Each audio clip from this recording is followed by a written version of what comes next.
नमस्कार दोस्तों, कैसे हैं आप लोग।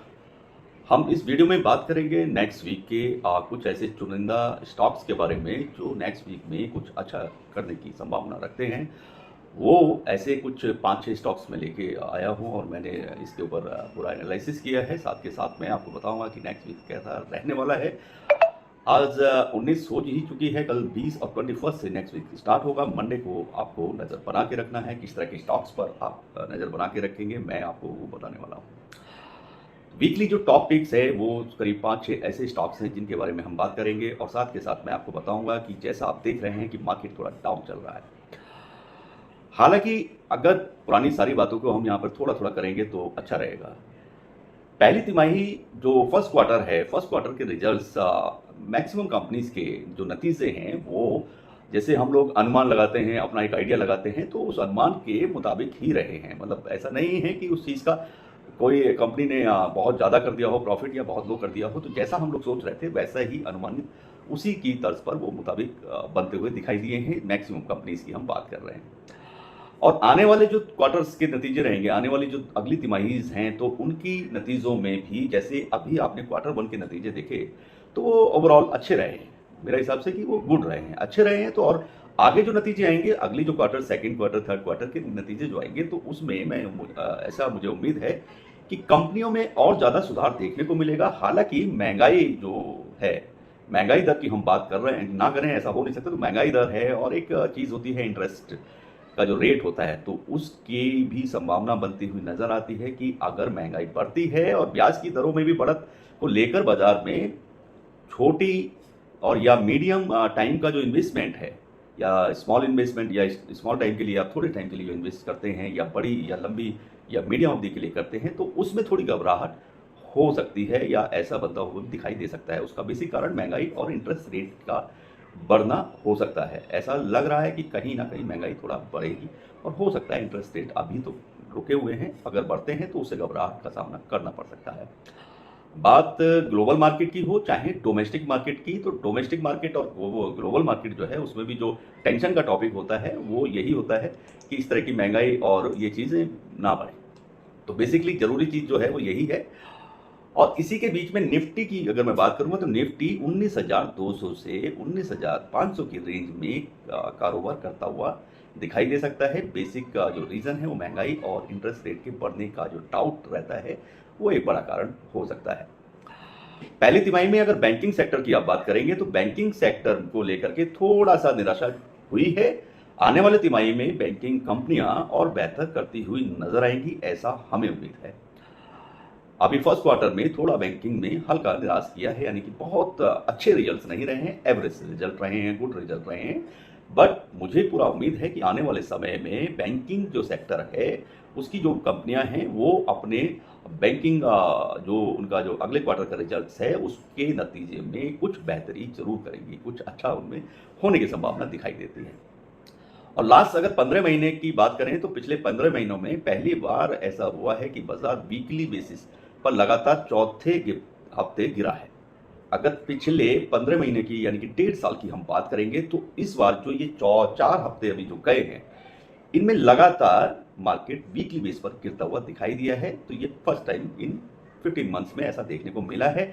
और वीकली बेस पर देखें तो 18 अगस्त को ये हफ्ता खत्म हुआ है और इस खत्म हफ्ते में सेंसेक्स की अगर मैं बात करूंगा तो 0.57% की गिरावट के साथ बंद हुआ है, जबकि निफ्टी में 0.61% की गिरावट दर्ज की गई, वहीं निफ्टी बैंक में 0.79% की।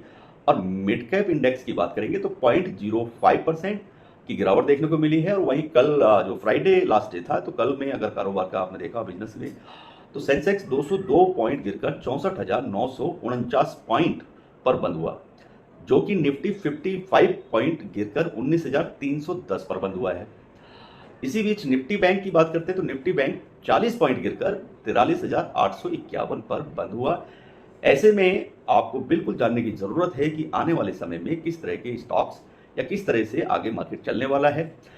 पहली तिमाही में कंपनी के नतीजे अनुमान के मुताबिक ही रहे हैं, जैसा सोचते थे वैसा ही रहे हैं। आने वाले तिमाही नतीजे में भी कंपनियों में और सुधार देखने को मिल सकता है। हालांकि महंगाई और ब्याज दर की बात मैं पहले भी कर चुका हूं, उसको लेकर बाजार में छोटे या मध्यम टाइम के लिए जो इन्वेस्टमेंट होता है उसमें घबराहट बन सकती है। ग्लोबल और डोमेस्टिक मार्केट की हम बात कर चुके हैं, तो ऐसा उसमें घबराहट देखने को मिल सकती है। और पहली तिमाही में बैंकिंग सेक्टर को लेकर जो बात हुई है, तो उसमें जो निराशा का पॉइंट है वो यही है कि उतना पॉइंट अप नहीं हुआ है, या उनके जो क्वार्टर वन के रिजल्ट हैं बहुत बेटर नहीं आए हैं। लेकिन आने वाले तिमाही में बैंकिंग कंपनियां और भी बेहतर करती हुई नजर आएंगी। और साथ के साथ अगले 2 तिमाही की मैं बात कर रहा हूं, तो अगले 2 तिमाहियों में कंपनी के नतीजों में कोई नेगेटिव इन्फ्लो नहीं दिखाई देने वाला है। बेस्ट पॉइंट यही है। और अगले हफ्ते जो शेयर तगड़ा मुनाफा देंगे, ऐसे कुछ स्टॉक के बारे में ये वीडियो है, तो मैं उनके कंपनी के नाम के साथ में थोड़ा डिटेलिंग भी आपको दे देंगे। अगर बात करते हैं पसंद की, तो पहला स्टॉक मेरे जो नेक्स्ट वीक के लिए पसंद है वो है सरकारी bank state bank of India, SBI. State bank of India सरकारी बैंकों में एसबीआई बैंक जो है पहली पसंद में नेक्स्ट वीक के लिए मैंने रखा है। और मुझे ऐसा अनुमान है कि कमाई में आगे चलेगा ये बैंक, और सुधार इस बैंक में और भी ज़्यादा होता हुआ दिखाई देगा। क्रेडिट डिमांड में मजबूती बनी रहेगी और कम जीएनपीए और प्रोविजनल से मुनाफे में इस बैंक को मदद मिलेगी। अगले साल की शुरुआत में दरों में अगर कटौती हुई, जो भी इंटरेस्ट रेट की दरें हैं अगर कम रही, तो मौजूदा स्तर के नीचे लेवल में अगर वो सीमित है, तो ऐसे में इस स्टॉक में बाइंग की रेटिंग बनती हुई दिखाई देती है। और इस स्टॉक में बहुत ही अपॉर्चुनिटी अभी बाकी है, बहुत ऑप्शन है इसके अंदर, और बहुत प्रॉफिट बनाने का एक अच्छा स्टॉक मैं इसको समझता हूँ। बात करेंगे अगली कंपनी के स्टॉक के बारे में, तो उसमें मैंने अगली में लिया है एक बहुत ही अच्छा स्टॉक लिया है, आजकल चर्चाओं में भी है, महिंद्रा एंड महिंद्रा। महिंद्रा एंड महिंद्रा ने अभी जो लेटेस्ट हुआ है वो क्या है कि महिंद्रा एंड महिंद्रा ने अपनी ट्रैक्टर्स की नई रेंज को निकाला है, नई रेंज उन्होंने मैन्युफैक्चरिंग की है, जिससे मार्केट में कुछ नया या उनके प्रोडक्ट मार्केट में आएंगे तो कंपनी का प्रॉफिट बढ़ने वाला है। तो उससे क्या होगा कि शेयर को भी, जो स्टॉक होता है उसको भी बूस्ट मिलने का काम होगा। और डोमेस्टिक मार्केट में कंपनी पहले से ही बहुत सारी सेगमेंट्स में, कार्स के बारे में आप जानते ही हैं, तो कार्स और इस तरह के जो उनके प्रोडक्ट हैं, जो एसयूवीज गाड़ियां होती हैं, तो उस सेगमेंट में आप देखेंगे तो महिंद्रा एंड महिंद्रा एक अग्रणी, यानी कि एक नंबर टॉप 10 वाली ही कंपनी है, और ऐसे में इस स्टॉक में खरीदारी की राय बनती है। तो यहाँ पर मैंने आपको बताया दूसरी company Mahindra and Mahindra next week के लिए टॉप पिक्स के में बनती है, और एक अच्छा प्रॉफिट देने वाला स्टॉक साबित होगा। बात करेंगे अगले स्टॉक की। अगला स्टॉक जो मैंने लिया है उसको आप जानते हैं, इंडिगो एयरलाइंस की हम बात कर रहे हैं, इंटरग्लोब एविएशन यानी कि इंडिगो। तो इंडिगो आप सभी लोग जानते होंगे कि ये बहुत बड़ी कंपनी है, इनके पास विशाल विमान बेड़े हैं, जो विमान हवाई जहाज होते हैं। तो उसके साथ सबसे बड़ा एलसीसी मॉडल ऑपरेटर भी इन्हीं कंपनी के पास है, इंडिगो के पास। तो ऑपरेशनल एयरलाइंस में सबसे अधिक अगर प्रॉफिट वाली कोई कंपनी है, हवाई जहाज को आप समझ रहे हो, हवाई जहाज चलाने में उसका जो भी मेंटेनेंस है, एवरीथिंग जो करते हैं, उसमें अगर प्रॉफिट में कोई कंपनी है तो वो ये कंपनी है इंडिगो, जो हमेशा एक अच्छे प्रॉफिट में रहती है।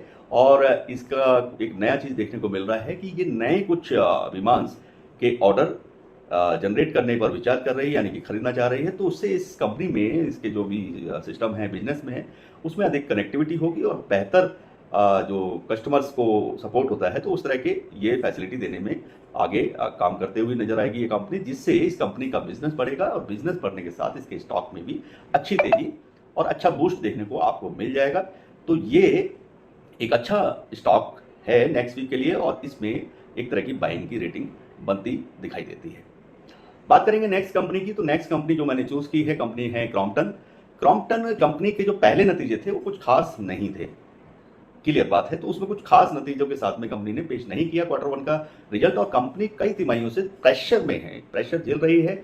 लेकिन मेरा अपना मानना है कि कंपनी ने वाइट मार्केट एरिया में एंट्री की है, और इसका फायदा आने वाले टाइम में जरूर देखने को मिलने वाला है। कंपनी में री रेटिंग संभव है, लिहाजा 350 रुपए के टारगेट के लिए खरीदारी करने की एक एडवाइस इसके लिए बनती है। कंपनी का नाम है क्रॉम्पटन। बात करते हैं अगली कंपनी की, तो अगली कंपनी जो हमने ली है, कंपनी का नाम है आदित्य बिरला फैशन। आदित्य बिरला फैशन की हम बात कर रहे हैं। कंपनी के पास काफी मजबूत ब्रांड बास्केट है, इनके पास ब्रांडेड कपड़ों की भरमार है इस कंपनी के स्टॉक में। आदित्य बिरला फैशन जैसा नाम से है, आप जान रहे होंगे, Aditya Birla fashion and retails के नाम से कंपनी है, और इनके पास बहुत लंबी रेंज है ब्रांड्स के, जो कपड़ों की जो ब्रांड्स होती है उसकी एक तरह से बास्केट है, बहुत सारी ब्रांड्स हैं इनके पास।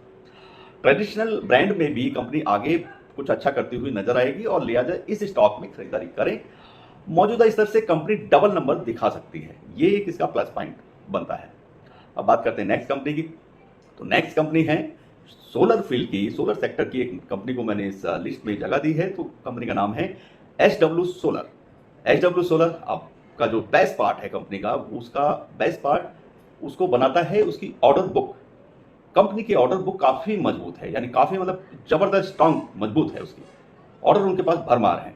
सो एचडब्ल्यू सोलर में ऑर्डर्स की कोई कमी नहीं है। साथ के साथ सोलर में एक स्पेशल बात यह है सोलर की मैन्युफैक्चरिंग में, सोलर के बिजनेस में, कि सोलर में गवर्नमेंट की नीति से कंपनी को बहुत फायदा होता है। गवर्नमेंट टाइम टू टाइम बहुत सारी स्कीम सोलर को बढ़ावा देने के लिए करती रहती है, तो उसके चलते एचडब्ल्यू सोलर का जो स्टॉक है वो मल्टी बैगर आगे बहुत अच्छे रिटर्न देने वाला स्टॉक मैं इसको समझता हूं।